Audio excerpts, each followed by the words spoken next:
y'all. This is April. And this is Caroline.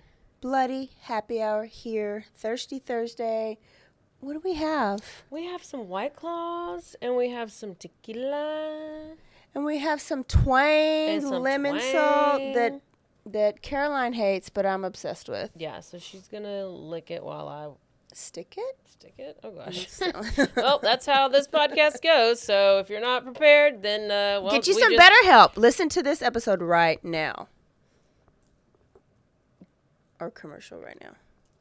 So, I forgot to mention on Tuesday, I forgot to ask you about if you heard about Lieutenant Dan.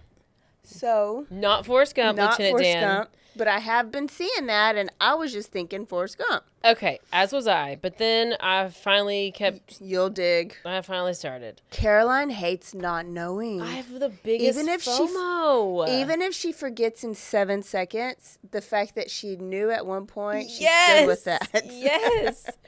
So it was this guy who was going to try to ride out the hurricane in his boat, and it was just all over there, like, Lieutenant Dan is riding out the hurricane. Does he have one leg? I need him to have one leg. You just wait. So apparently, there's this streaming service called Kick, which I guess is similar to Twitch, which is like kind of maybe like a YouTube. I don't know. But this guy who's a Kick creator offered him like $100,000 or something. They were going to like, yeah, if he lost his boat, Lieutenant Dan lost his $100,000 boat and a Kick deal of $100 million because that's what he was offered. But then these people were offering him this stuff until they found out about his criminal history.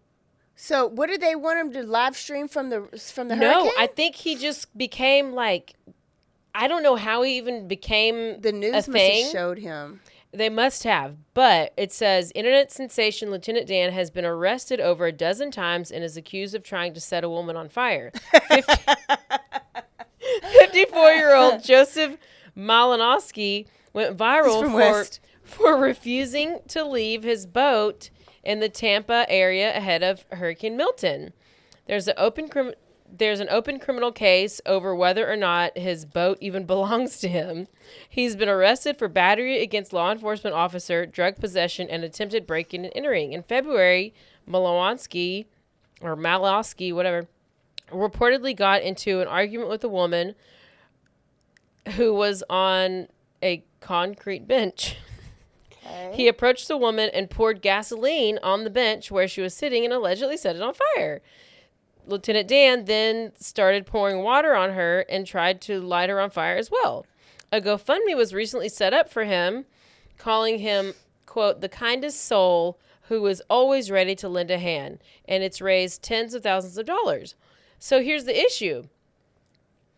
Like, now that these people who offered him this money found out his criminal history, they're like they're backtracking, they're taking it back, and now people are calling him a grifter, which is just like you're doing this on purpose for attention. But it's like, no, everybody, so it's like the interneted itself. Like the internet came to him, the internet offered it to him. He didn't do anything. He didn't go out and ask for it. And so people are mad. They're saying they should have looked into his history before praising him and giving him all this, or like offering him all this money. So then the joke is the internet duped the internet. I also heard that there was like he didn't even set up this GoFundMe. Somebody else did. And then I also heard he's like a child sex cases against him. And I mean, you should see this guy. Sounds like a winner. Does he look like Lieutenant Dan? Wait. Those are all his mugshots. He ain't got no teeth. He ain't got no teeth. God. So that's just a little funny, interesting story. Random. Lieutenant Dan. Let's go to the homeless, toothless guy and make him a millionaire. That's okay. God bless him, but not really, because he's obviously anyway. There you go, Lieutenant Dan. Can I put you on the spot and ask you a question? When I came to pick up Blanco this weekend, so Caroline watched my dog. I fell asleep real hard. And she would. So I just let myself in as one would. Because you texted me, and it was like literally within 10 minutes, I was out. Yes. So everything was, lights are on, TV's everything on. was on. That's why Madam Web was gone, because the damn back porch lights, the TV loud, the indoor TV was on, the door was open. I was planking horizontally on my back. Like as stiff as a board. She videotaped it. I tickled your feet. You did? Yes, you did not budge. But then you have labels all over your house. You have stickies. Okay. Like you're an ESL teacher. No, I was, you know how sometimes your house can get toilet paper, like TP'd? Like, they'll wrap your house? Yeah. I was Post-it noted. Okay. So I had a friend who had stayed at my house while I was gone, or she came to just like feed Jax, feed the dog. Well, she got bored and she started drinking. Wonder who this is. And so she decided she was going to go through every single Post-it note of mine and put... What? I'd be pissed you wasted my Post-it notes. I know. I don't use them, so I thought it was real funny, and I just let them sit there because it has microwave, knives, dishwasher, refrigerator, freezer, mantle, candle, keyboard, everywhere, jewelry, mirror, another mirror. They're everywhere. So I thought they were drunk reminders for you. No, but I was in this position. I had my finger. Like you were thinking real hard. But do you know, like, the Texas Tech game was on real late? It started at 10. So when we got there, it was still on. So we watched the last 5 minutes. Because it was on. Sweepy sat on the couch. Chilling. He's like, oh, she gone. We're chilling. I woke up and I was like, Blanca's still here. Oh, yeah, they must have picked him up. I must have fell asleep. I was tired. I was like, oh gosh, I hope I had clothes on. Well, I did. You did. I was very peaceful at rest. I did my finger like this just in case you were, make sure you were breathing. Oh, that was so funny. Well, I thought you were an ESL teacher, but maybe no, not. It's not. So we're gonna go to North Carolina. And this case was on Dateline in 2018. Because I was assuming that it was going to be like on 2020 next week, like my last story I was, because remember you used to like, where do you get these random stories? And then all of a sudden, my random story popped up on 2020. Obviously, they listened to the podcast. So, hey, shout out to 2020. If y'all want to interview us for anything, we are here. Just give us a call or something. We'll do it. 1-800-BLOODY-HAPPY-HOUR. I don't know. So, we're going to go to Hope Mills, North Carolina, which is near Fayetteville, North Carolina, somewhere. It's a little small town. A lot of retired military people are there because it's close to Fort Liberty, which is formerly Fort Bragg. Oh, okay. So a big, really... Did something happen there? Were they bad there where they needed to change the name? Like probably. Fort Hood? I'm sure it was racist or something. Well, Fort Hood just had a bad connotation because people kept dying there. I still think it's called nobody Fort wanted Hood. to What's it called now? Fort Cavazos. After somebody that went missing there, probably. Should have been called Vanessa Guillen. Fort Guillen. Yes. Fort Guillen.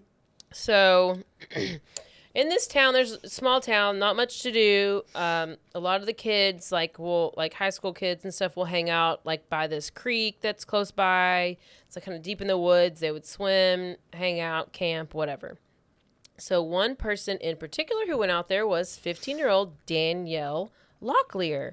So she was just like funny, great personality, popular. She would randomly post videos on YouTube, just messing around, having a good time. It doesn't say that she's bubbly. But it sounds like she is. But it sounds like she might be. Sounds like she's got a I don't know if she's bubbly, if she's just like fun. Like, I don't think I'm bubbly, but I think I'm just like fun. Okay. It's a big difference. Yeah. So if you don't say bubbly, then I don't know. So that's why I was kind of like, ugh, I don't want to do this story, but then I'll kind of have to. She's happy-go-lucky, okay? So in 2014, Danielle, I'll use both words, both names. She's living in Hope Mills with her aunt and her aunt's family because her parents were going through a divorce, and it was like a very like contentious, acrimonious divorce out of state. I think they were in South Carolina. So she moved to North Carolina to live with her aunt and her grandma. And they just didn't want her to be around all the drama, so they figured it would be better for her to go up there, which it was. Everything was fine. She fit in right away. Okay. She made friends, and she like soon after like started dating a guy. So like within like 3 months she was dating some guy. She had several friends. No big deal. So she's seeing this guy, Jermichael. It's either Jermichael or Jermichael. There. Okay, go. It's J.E. Michael. They got along great, blah, blah, blah. She starts to become really popular. She did well academically. And she had a typical high school relationship with Jermichael. Like, they were cute. They were all into each other. They would do the whole breakup, get back together, break up, get back together, like whatever, all the things. And so Jermichael was like great at sports. He was never got into trouble, just seemed like a good kid, and he wanted to become a Marine after high school. Okay. Maybe a red flag. That's a good red flag for me. Uh-huh. So by the time 2014 comes around, Danielle had been living in Hope Mills for about 10 months. And after I think she had been dating Jermichael for like 8 of those 10 months. So they got together pretty quick, and they dated off and on for quite a while. So we're in that same day, March 10th, 2014, her aunt and grandma are going out of town, like for the weekend. And even though, so she's 15, so she could be old enough to stay by herself, but they were like, well, we don't want you to just stay by yourself. So when you go stay with your grandpa. So wherever grandpa lives, I guess he lives down the street. Okay. So they didn't want to stay at home alone. So she goes, stays with grandpa. And that same night, it's like 9:45 in the night.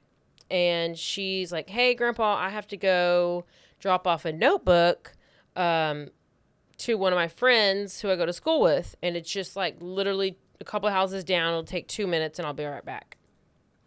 So she leaves. Grandpa's like 10 minutes, 30 minutes, 45 minutes. Where's Danielle? She's not back. What happened? Whatever. She was not right back. So he starts to worry. He like goes outside, looks up and down the street. It's like nothing happened on the street. All he sees is like street lights. Then he goes over to the friend's house where she was supposed to go. And the friend is like, she's not been here at all. She was meeting Jermichael. So the next morning, her aunt and grandma and mom were all informed about it. So I guess he just was like, I don't know what to do. I guess he went to sleep. Grandpa was too tired and old. Okay, so maybe. Anyway, they end up right away when they find out, call the police, and the police were DTF. They were all about it. We have Hope Mills police, we have Fayetteville police, we have sheriff's department deputies, we have the FBI, and we have a task force. So we have about 50 law enforcement officers out there. She must have been real cute. I think she was. Yeah. That helps when you're real pretty. It really does. And so they they were all trying to work to figure out where she was and all the things. So the police wanted to believe maybe she just ran away. Like maybe she just like wanted to go back home, to go back south. Who knows? Maybe she wanted to go run away with her boyfriend or run away with a friend. They always go to the runaway theory to begin with. So police end up, obviously you got to question the boyfriend. Yes. So, especially if his name's Jermichael. And especially if it's Jermichael. So they bring Jermichael in for questioning. He said he has not seen her in a couple days and that they actually had broken up. Oh, how convenient. Mm-hmm. So they were like, well, like, is there anything that you can, like, anything that you can do to help, anything you can say to help? And he's like, whatever you want me to do, I can do it. Just tell me what you need me to do. I don't know. I haven't seen her. I don't know. Don't believe you. He said he loved her. She was a good girl, but the spark had died down, and they just grew apart. He said, and they're like, did you do anything to hurt her? He said, no, he didn't do anything to hurt her. Did you know anybody that did anything to her? No, I didn't know anyone else who wanted to hurt her. All this stuff, normal question stuff. So on the day she went missing on March 11th, she actually did not go to school that day.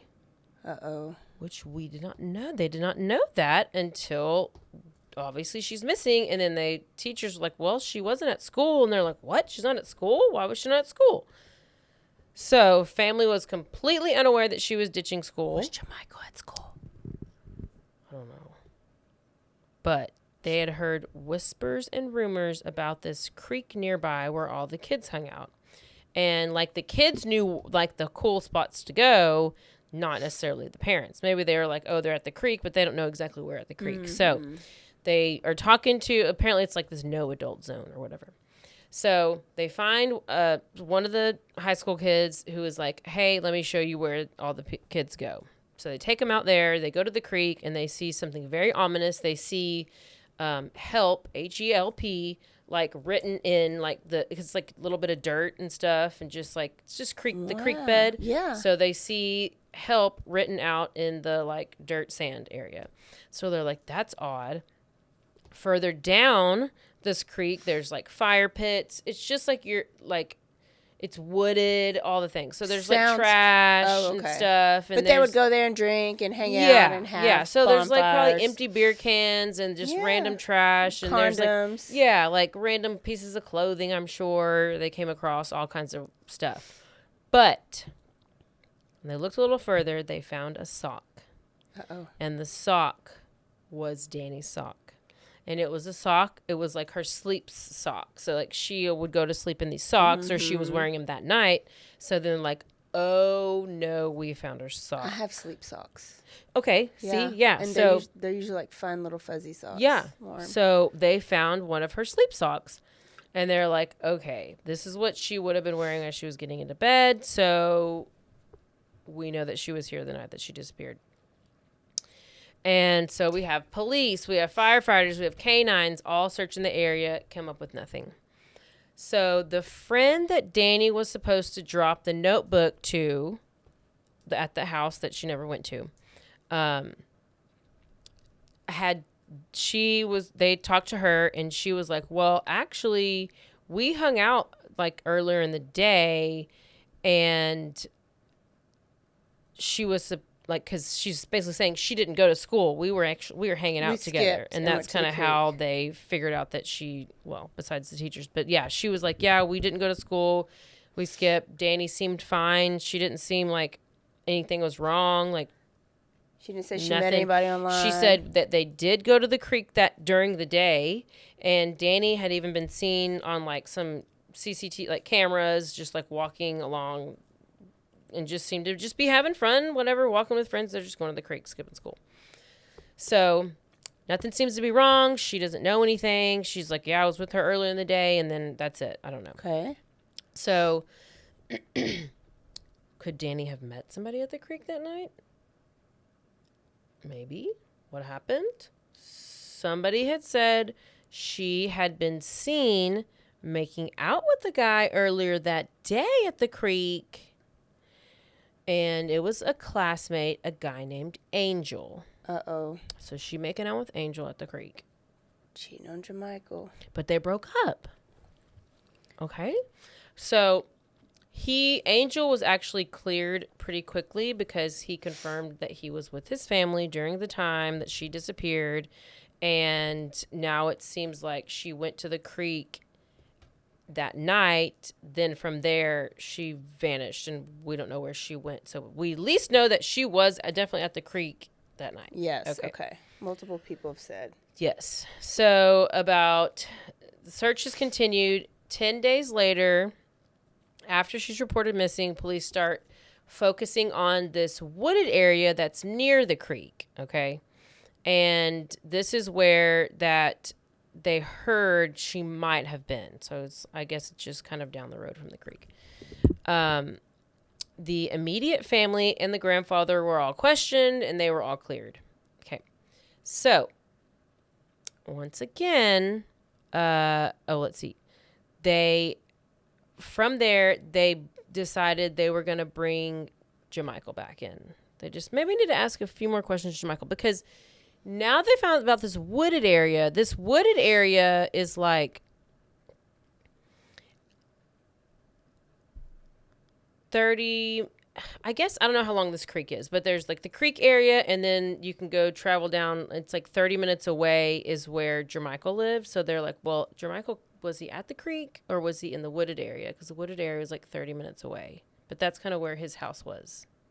Oh, hang on. Okay. So they decided they were going to question Jamichael again. So once they had him in, they're asking him more in-depth questions. And he was like, yeah, we broke up. I haven't seen her in a couple of days. We had been super close. She's 15. He's 17. He said they talked about marriage and family. He said they're a great pair. He was very laid back, but she was more like the extroverted one. Okay. He told police that she thought she was a burden on her grandma. Okay. So he's trying to set up that she might have run away? Mm-hmm. So maybe she ran away to a friend's house back in South Carolina because she was such a burden. So stop looking for her right now. She ran away. Yeah. He also told police that she has attempted twice to kill herself. Oh. Because and they're like, why? And he was like, well, she just didn't want to be here anymore. Yeah. Okay. So we're all thinking, Jamichael,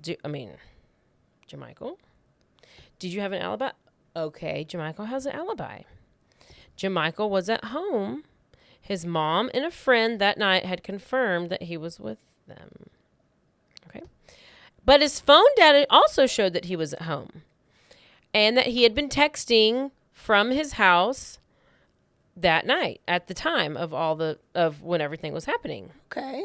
So they also found out that he lived 30 minutes away from where the creek was. This is where the 30 minutes comes into play. He lives 30 minutes away from where this creek was, which is kind of in a wooded area. Okay. And so he didn't have a car. So they're like, well, he couldn't have drove her.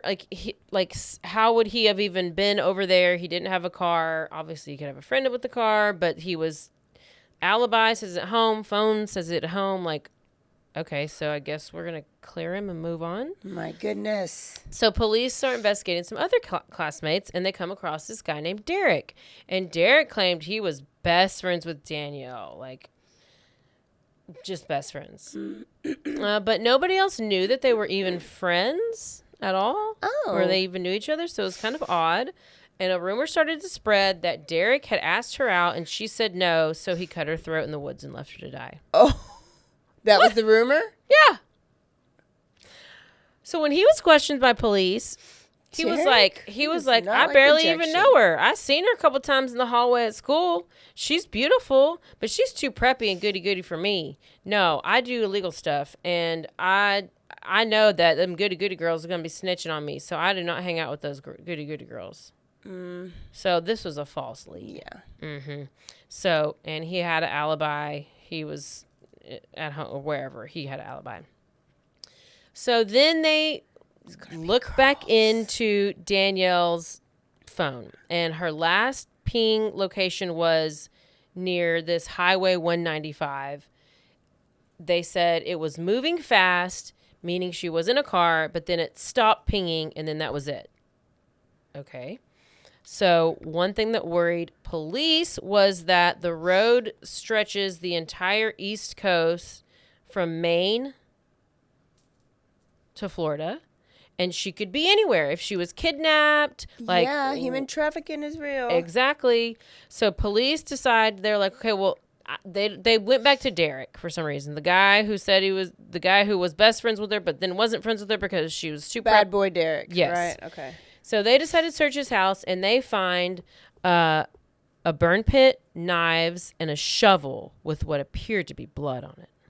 Oh, shoot. He also lived near this highway where her phone had last pinged. Unfortunately, when they it wasn't her just blood. thought they were going somewhere with this, it turns out that it was not blood, it was red paint. Oh, Derek. So he is now officially cleared. So now it's April 2nd, 2014. So it's 3 weeks after she's left and disappeared. And a call comes in from an off-duty detective. And he was just going fish. He was about to go fishing at this river. Oh, no. And he saw something floating in the water. And he thought it was a doll or a mannequin. He actually did think it was a body. Oh, good job. And it was quickly determined to be a body. Danielle's body. Wearing the same clothes as she was last seen in. And probably one sock. And one sock. She had been in that river the whole entire time. So I guess this creek is on one area and then it flows over into a river, which is like, I don't know if she... Yeah. No, she didn't flow into it because I know what happened. But, yeah. So she'd been there the whole time. She had been, had her ankles tied to, it said cinder block, but it looked like bricks. I don't know. I feel like a cinder block would act. Does the gases from the body overpower the cinder block? I don't know. Okay. Well, from what I read, it was cinder block, and it was determined that she was strangled to death, and a sock was in her mouth. It was her other sock. Yeah. She was tied to bricks, but she was floating. Well, I mean, I guess originally she sunk, and then the gases. Then I guess her pulls on the rope. Out. Yeah, because they rope tied her to the cinder block so she would drown to the ground, obviously. Yeah. And then I guess she eventually just or maybe they don't know how to tie the rope, and she came and they weren't in Boy But Scouts. they also had they had the rope and the. I'm thinking they're bricks, so I'm gonna go with bricks. They had the ropes and the bricks, and so they knew. This is how they had made the connection. So they basically were like, someone has tied her to these bricks, and then they tossed her into the water. Okay. So something had likely ended up at the creek. An incident happened at the creek, and then her friend. This is what they were expecting. They're like, and then she ended up at this spot 30 minutes away, but something else was 30 minutes away, which was where Jamichael lived. So now where her body is found is also very close by to where Jamichael lives. Where it would have been closer for him to go there instead of the creek. Yes. But how did she get to him? Okay. So this is where they believed that it started, which was at the creek. So police then look up, and they're looking for texts between Danielle and Jamichael. And they had texts a few days prior to her going missing. They didn't have any texts like the day before or the day of. They didn't have texts the day of her missing. But the texts that they did find were very mean, cruel, and threatening. She was trying to contact him, but he wanted nothing to do with her, and he blocked her. And she even went and used a friend's phone to try to call him. Oh, and she missed him. She was trying to contact him to tell him something. She was pregnant. Gosh. So he was taking Jamichael back at the police station. Back at the police station. This time he's with his mom. Jamichael. They got mama there. So he took a polygraph, which he failed. But he said he failed it because he was nervous and he had nothing to do with her disappearance. But police actually found the same kind of blocks or bricks or cinder blocks that were used to tie her down at his house. And they also found the same rope at his house. Jamichael. Be smarter. But they didn't arrest him yet because they still did not have enough concrete evidence. Okay, exactly. So they did tell him. They're like, well, like tell us the truth, because you know what? We know that the rope that we found that was tied to her is found at your house. And we know that the bricks that were weighing her down were found at your house. So it's time for you to tell the truth. Tell it. So they double check his alibi. And it turns out that Mom and Grandma were like, well, we thought he was at home. We thought he was in his room. We didn't actually see him, but we just snuck and took the car he too. was there. And I think I saw this. And then they just assumed he was home. Well, now there's also a friend involved, Dominic. And Dominic was who he was with. And Dominic was part of the alibi, but then Dominic refused to speak to the police. Dominic's probably a little smarter than Jermichael. Mm-hmm. He lawyered up real quick. Yes. And it turns out Dominic was the friend with the car. Oh, he was the accessory. It was only a few days later that Jermichael decided to come in and confess. Okay. And meanwhile, Dominic still ain't saying nothing. Dominic ain't saying nothing. So this is what Jermichael says. He said that night he went over to her house to talk to her. And his friend was also with him. His friend drove him over there. He grabbed his wallet, threw it at her window to get her to come out. Okay. So she comes out, and then they get in the car, and they drive down to the creek, and they're sitting, and they just are talking for a while. Well, apparently the issue that she wanted to talk to him about was that she was claiming that she was pregnant. Oh, goodness. And he didn't believe her. And so I don't know, I guess he just had a pregnancy test on him. I don't know. But he apparently did, and he was like, pee on the stick right now. I want to see you do it, and I want to see it. Okay. And she refused. And so he said that if it comes back positive, he would provide for the baby, but he was not going to renew their relationship. I didn't know it was a subscription, but he's not going to renew the relationship. And she did not like that. And so then she started flipping out, and she starts snapping on him, starts punching him, slaps him in the face, jumps on top of him. And then all he could remember was that he grabbed her and started choking her, and then he blacked out. Well, how do they always black out? They always black out. That's the convenient part. I mean, gosh. Was Dominic just watching? Or he was just in the car? Probably just smoking weed in the car, hanging out, chilling. So after he strangled her and she blacked out, that's when he and his friend Dominic put her body in the car, drove her to near his home, tied these cinder blocks to her, threw her over the bridge into the river. Oh my gosh. He and Dominic together. He said he did it near his home so he could get back to his mother so his mom would never know that she left, that he left.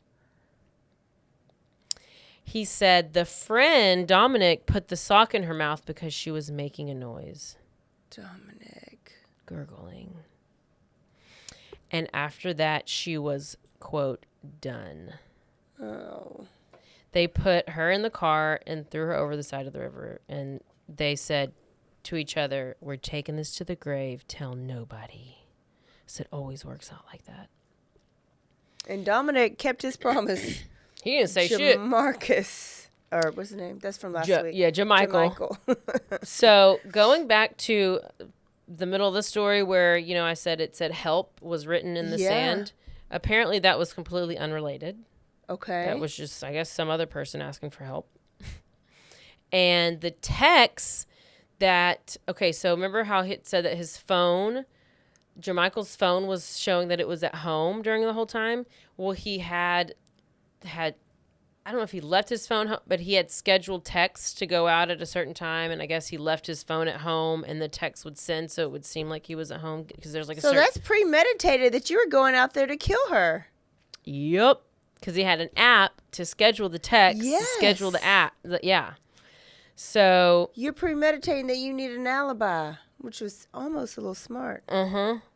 Jermichael and his friend Dominic were finally arrested and charged with her murder. Nobody thought he blacked out. No.